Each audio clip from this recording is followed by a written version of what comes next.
Selamat siang, berjumpa kembali dengan saya di mata kuliah Manajemen Konstruksi.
Hari ini merupakan pertemuan dua, yaitu materi mengenai manajemen proyek konstruksi.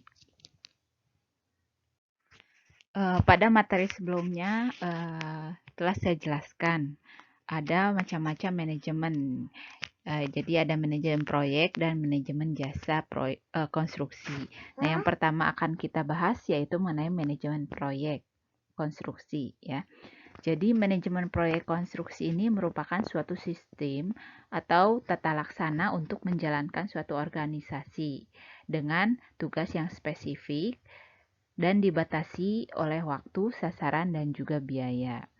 Jadi, seperti pada bagian di bawah ini, yaitu keberhasilan suatu proyek konstruksi ditentukan oleh kemampuan keteknikan seseorang dan juga daya dukung dari alat dan teknologi dan juga kemampuan manajerial seseorang.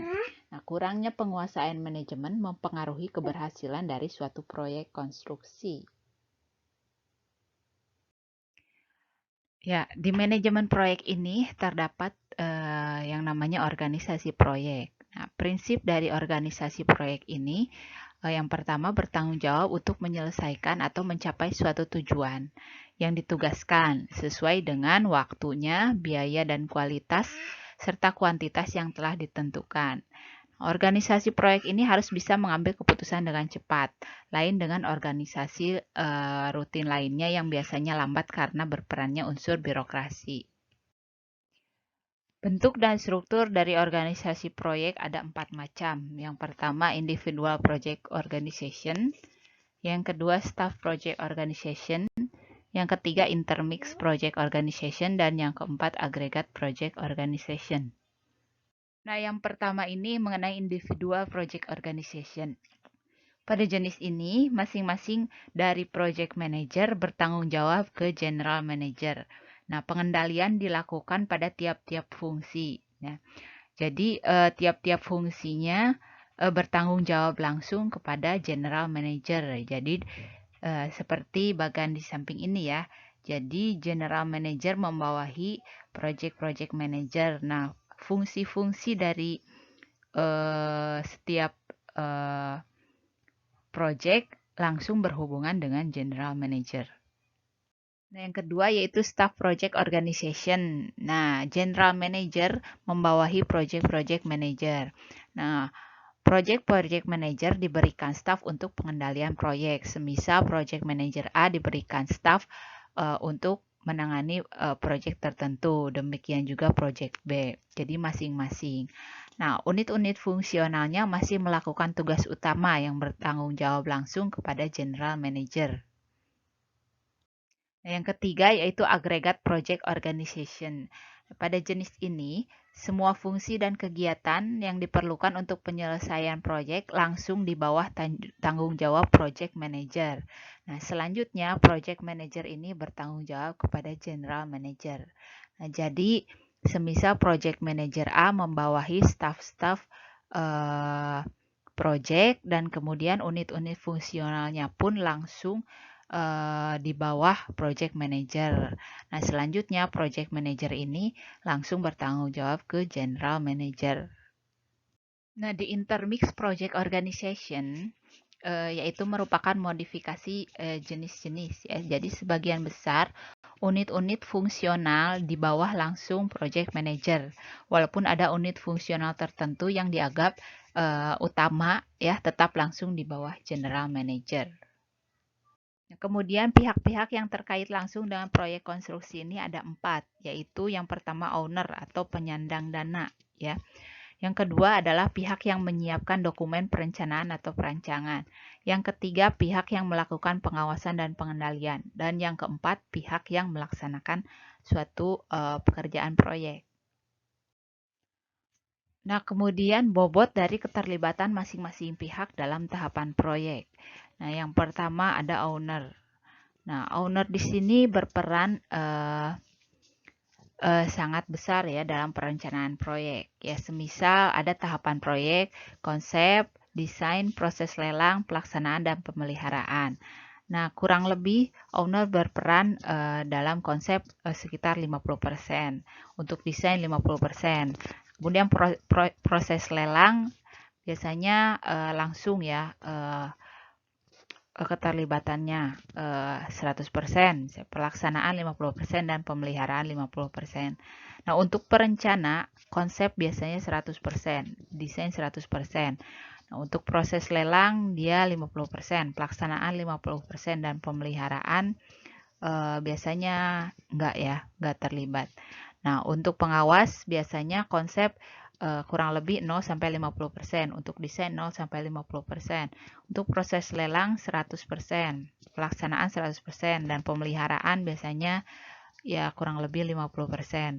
Nah, untuk kontraktor di konsep dan desain biasanya dia tidak dilibatkan. Untuk proses lelang, pelaksanaan dan pemeliharaan langsung 100%. Nah, ketika kita mendapatkan proyek, biasanya kita lihat dulu apakah ini proyek pemerintah atau proyek swasta.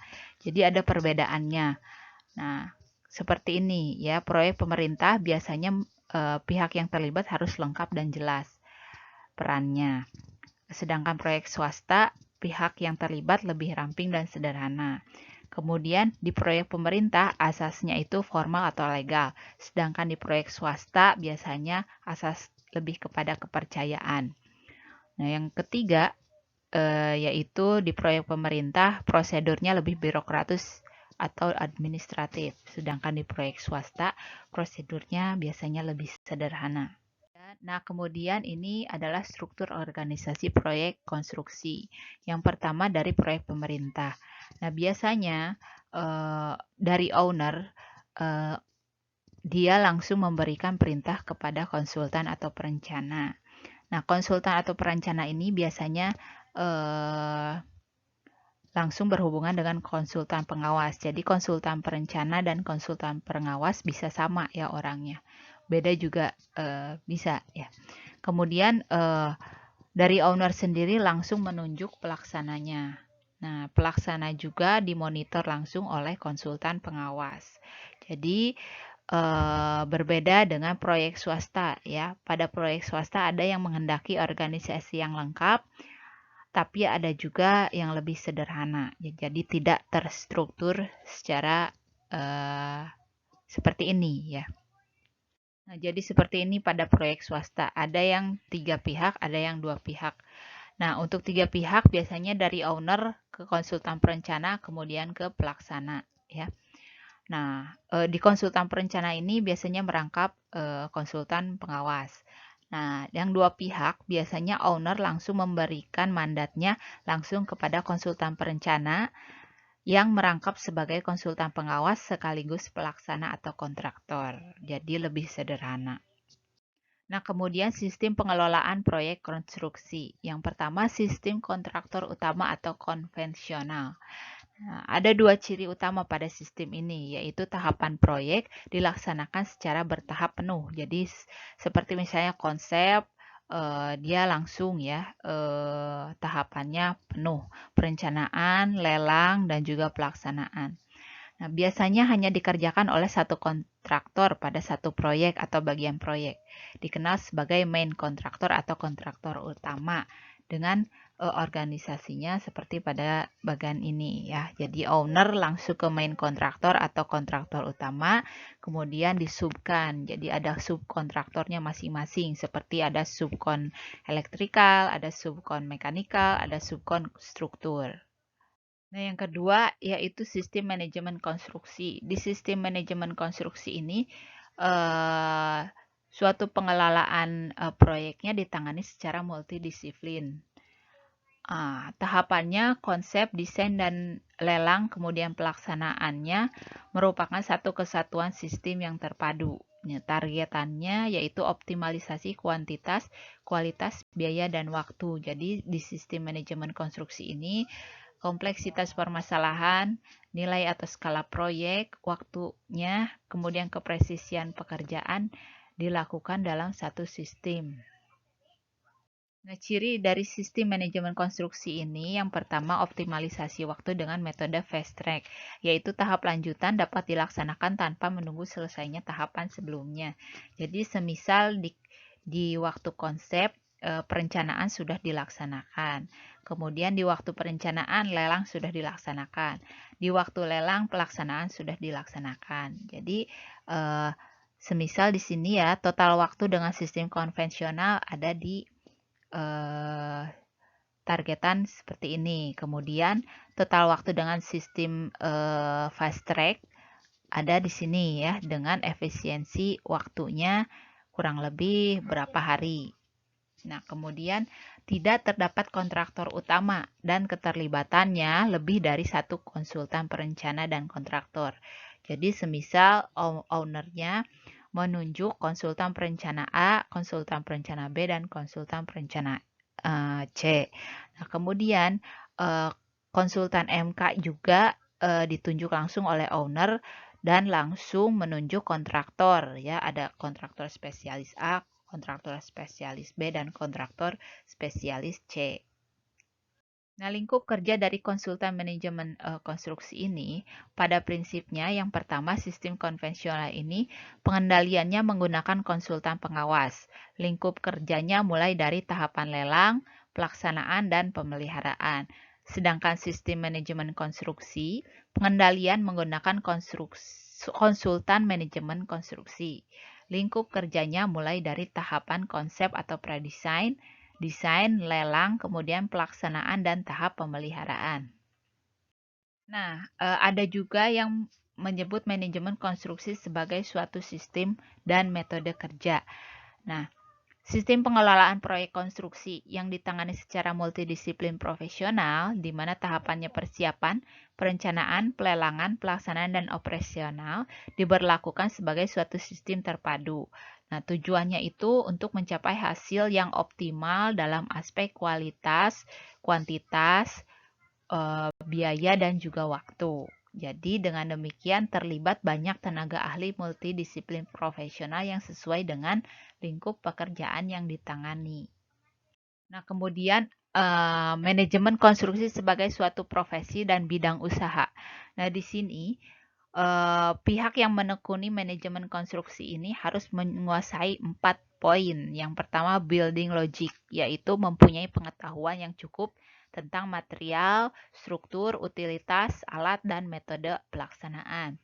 Kemudian yang kedua, building economics, yaitu mempunyai pengetahuan tentang biaya pembangunan, harga bahan, upah kerja, dan metode optimasi.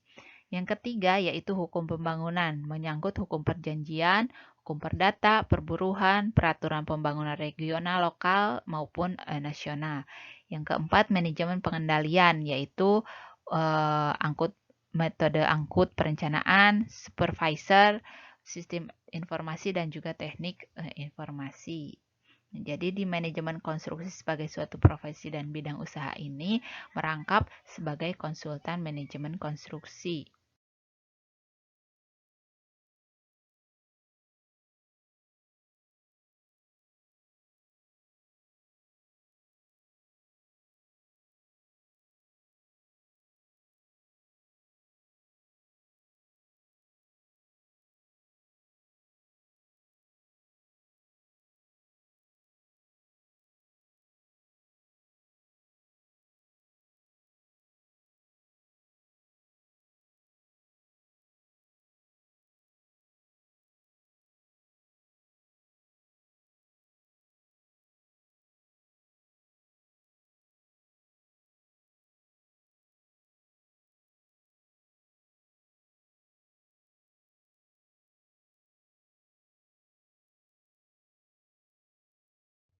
Oke, demikian materi kuliah hari ini. Jika ada pertanyaan, silahkan hubungi saya di alamat email dan juga nomor HP saya. Dan juga bagi yang belum join untuk Google Classroom, dipersilahkan. Terima kasih, sampai jumpa lagi.